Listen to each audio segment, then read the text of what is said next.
Peace family, this is Mass Kwesiboyd, Gambia. Like, share, subscribe to my channel if you haven't already. You know, I'm making this video for those who've been watching me over the past year, 2 years.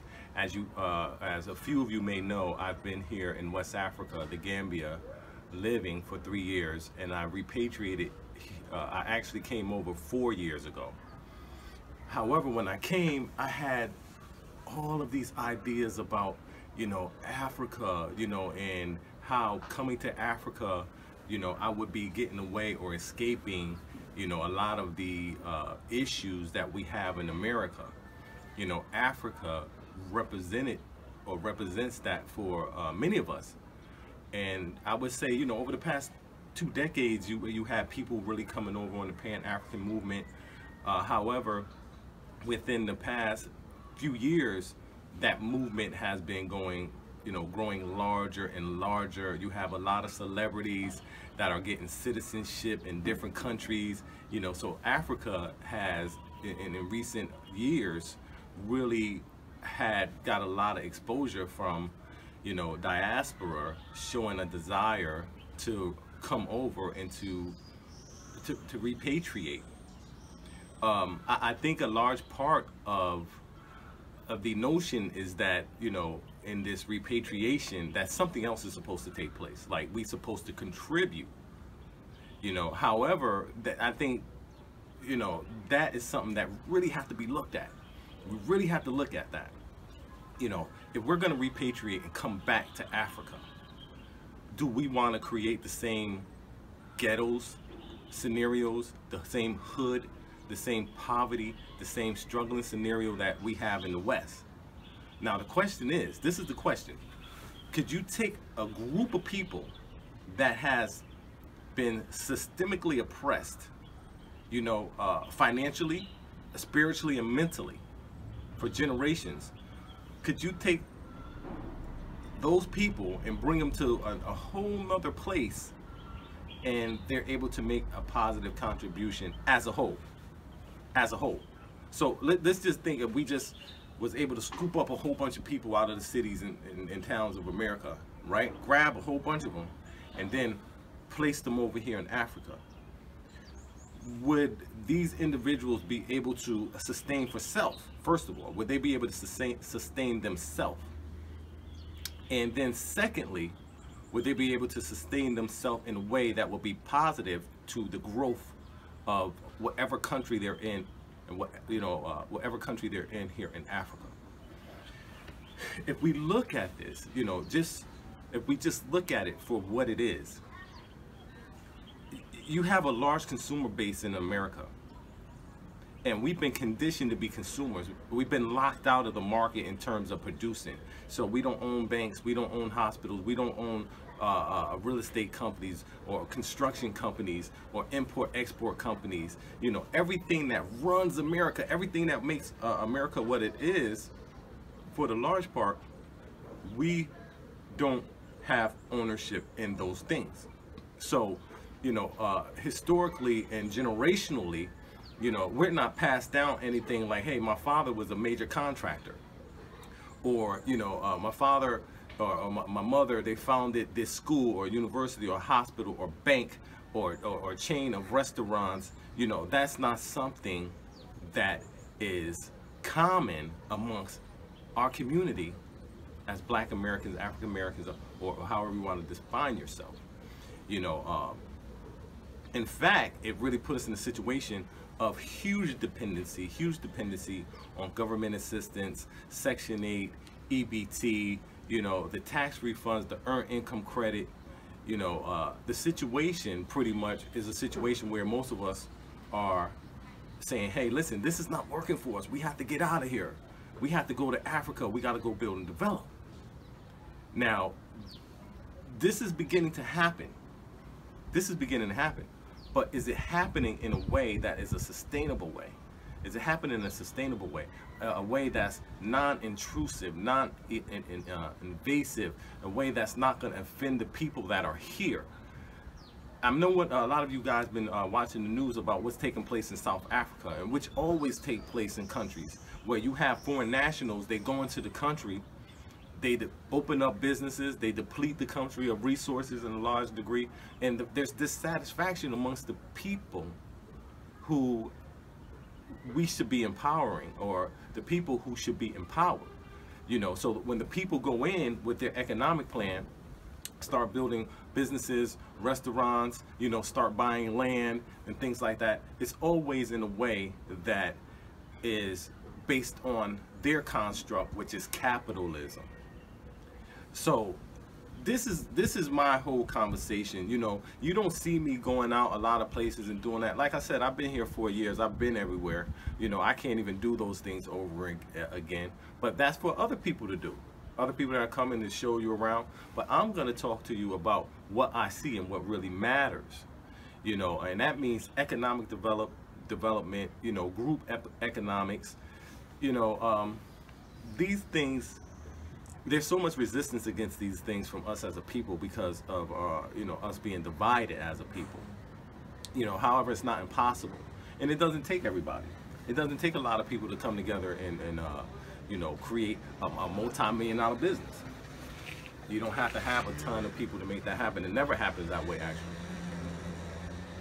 But those of us who are income generators, those of us who are the business class amongst our people, you know, how could we cannot come and not use the fullness of our ambition and our drive and our resources to create a sustainable, integratable model.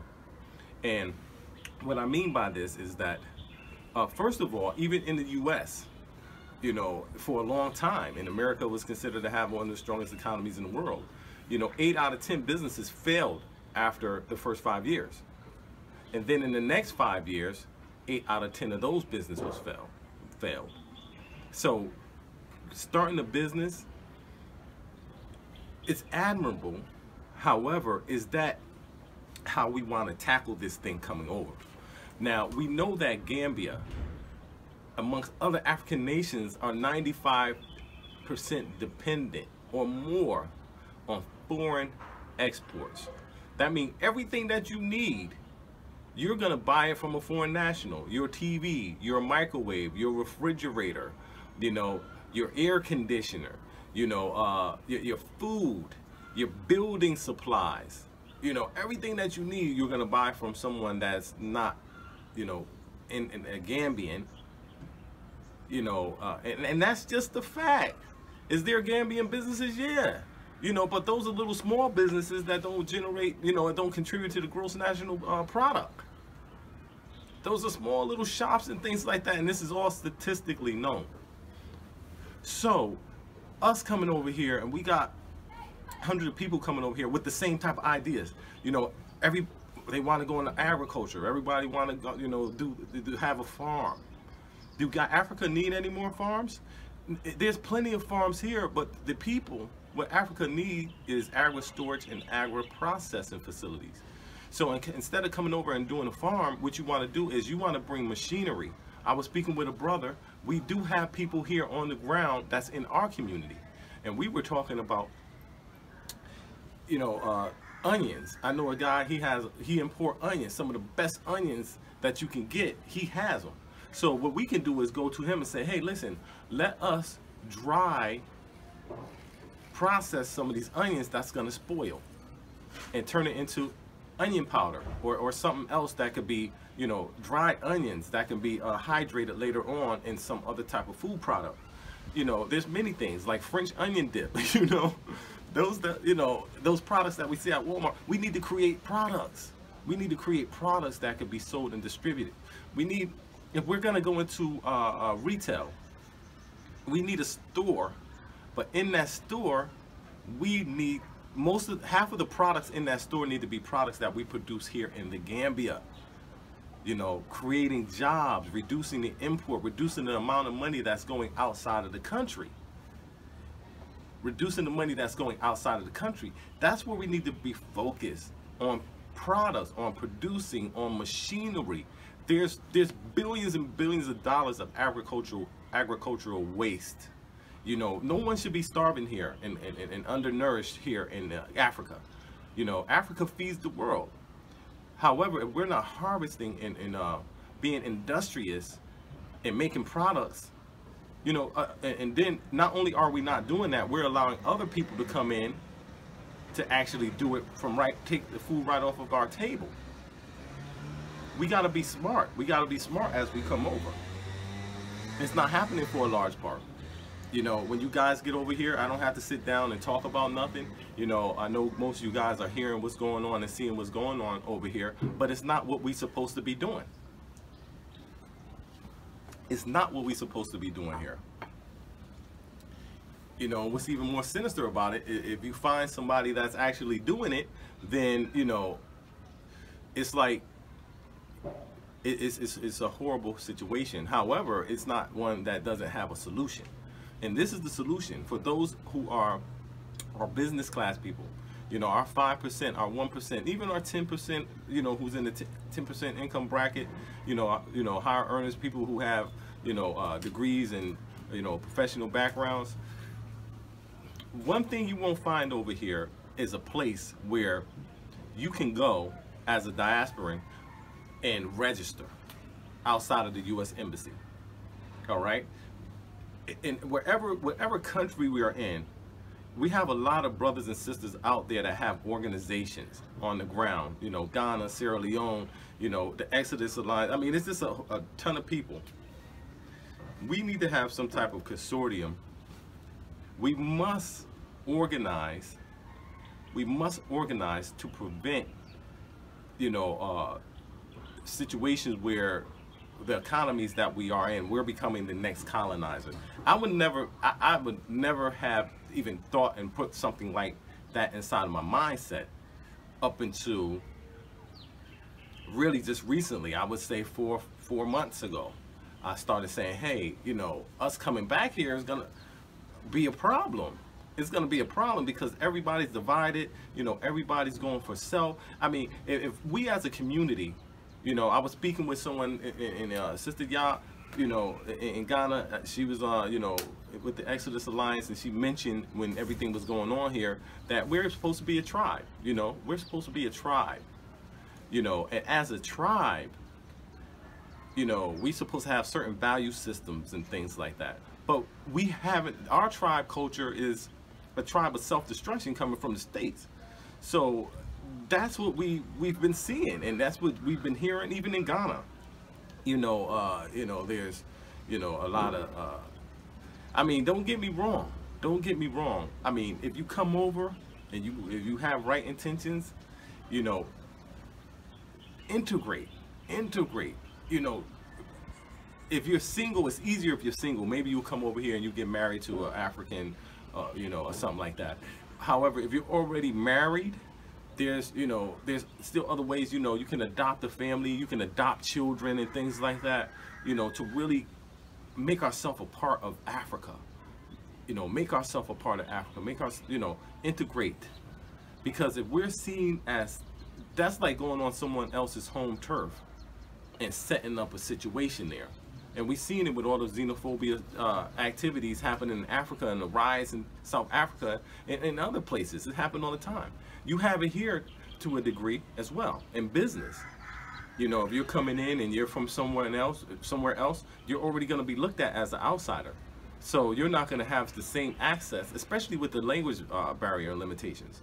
You know, I recommend, you know, all my business, I use Gambians. I'm not there on the front line doing business like that. You know, I have Gambians out there and doing business for me, and handling business. It's a lot easier like that, you know, and that's what we're supposed to do. We're supposed to empower our people here, and it doesn't take much to do that. You know, so in your transitioning, you know, as far as the movement, like I said, you know, my perception, I mean, my mindset about is really, it's a movement, but it's only a movement of the people. You know what I mean? It's a spiritual movement, but it's a righteous and a wicked spiritual movement. Most of it is going to be wicked. Most of it, I didn't think that the level of wickedness that I've seen would make it to the continent, because I'm telling you, I was here, everything was peaceful, you know, I had Gambia, it was no problems. Even people who've been here longer than I have, that's been coming over here for the past 10 or 15 years, they're saying, hey, I mean, anybody with any eyes would see that things are changing. Things are changing. And here, amongst a particular, as our community grow, we have more of the same stuff in America that defines our community. But here, it's kind of like, it's right in the, at the forefront of something that's positive. So now when we seeing things coming up, we're like, oh my God, oh my, dang, I thought I was gonna try to go to Africa for a different life, but it looked like I'm not gonna be able to escape it, whether I'm in America or Africa, because the same people there. The only reason why you think that is because, I mean, it's true. If you're gonna get into a community of a bunch of people that, you know, still have the same mindset from America, you should expect all the drama and stuff that's going on that extend beyond me. I'm just one person. It's drama during that time. It was just drama going on in every type of angle, but you guys don't see everything. But after people start coming and start seeing and people start talking, you start hearing. But you know, like I said, your eyes should be able to let you know what's going on in any situation. Just look and say, okay, all right. So that's what we have. That's what we have now. We have to be very careful about how we put information out there to the world. You know, we have to be very careful as diaspora coming into. I've seen, you know, people, YouTubers and things like that. I've seen people, even me, if I have my camera and I'm somewhere and I pull it out, people will say, hey, I don't want to be recorded, da da da da, boom, boom, boom. I always respect that. I always respect, you know, the people. And, you know, like I said, I came 4 years ago and I really saw that people had a dislike for being filmed because of the exploitation on the continent. Because of the exploitation on the continent.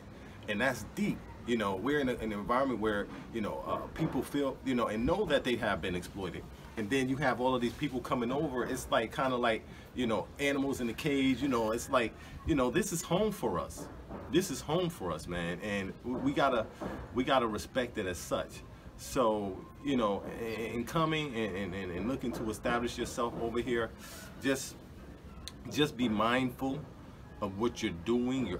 You know, in terms of if you have a YouTube channel and you're out and you're doing that, you know, we want to stick to the positive. We want to stick to the positive. A lot of the YouTube, you know, the content creating is based on reaction videos. Oh, and what you think or about this or that video. That place is a very divisive place.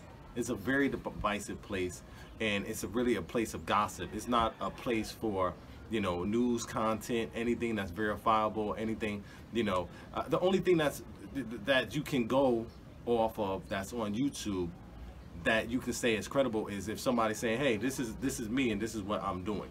But if I get up here and I start talking about somebody else's situation and what they have going on, I don't know. You know, a lot of these YouTubers that's, you know, making content about Gambia, they're not here in Gambia. You know, they're not here in Gambia, but they wanna capitalize off of what's taking place here in Gambia. You know, if you're trying to get here to Gambia, you should be listening to the people that are actually here in the Gambia. You know, so and you know, like I said, a lot of it's just gossip. A lot of it is just gossip. You know, so if you have a channel, you know, just try to maintain positivity. If you don't have facts on something, you know, you don't want to, you know, spread anything that's going to be negative about anybody. But you're going to have that. You're going to have that. So it's just life. It's just a fact of life. You know, so, you know, God willing, you know, we'll be able to, you know, make positive contributions, you know, in different areas and different endeavors. But, you know, the greatest contribution we can give to the continent is coming back and actually fulfilling our role, which is helping in the economic development and integrating back into the society. So until the next video, thanks for listening. You know, like, share, subscribe. You can contact me at my email, Kwesiboyd@yahoo.com. That's KWESIBOYD@yahoo.com. And I look forward to hearing from you.